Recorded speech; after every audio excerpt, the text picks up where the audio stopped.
Hi, welcome to the channel. First, let's look at the impact of long-term US Treasury yields on tech stocks. On Tuesday, the yield on the 30-year US Treasury note briefly rose to 5.33%, hitting its highest level since 2007, while the 10-year yield touched 4.75%.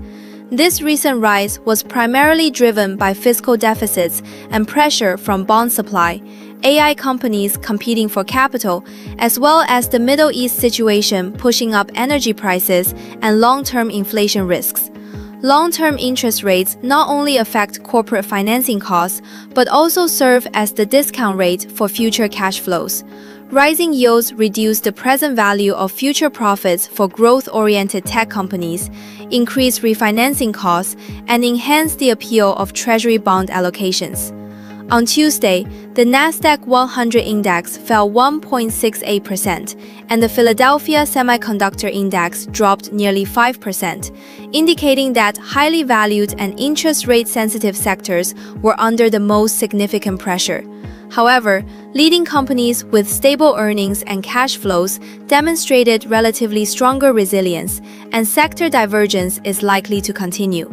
As for gold, spot gold fell 1.85% on Tuesday, closing at $4,334.65 per ounce, and has since rebounded to around $4,355.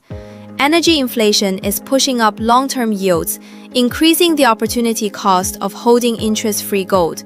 However, weaker than expected U.S. employment and inflation data, coupled with geopolitical safe haven demand, are limiting gold's downside potential.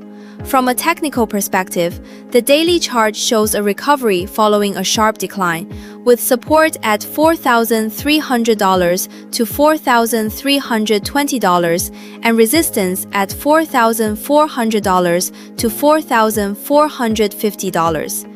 The minutes from the Federal Reserve's July meeting will be released early Thursday morning.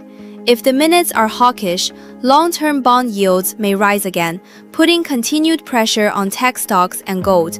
If the policy signals are relatively dovish, a decline in interest rates could lead to a recovery in both asset classes. Thank you all for watching. See you next time.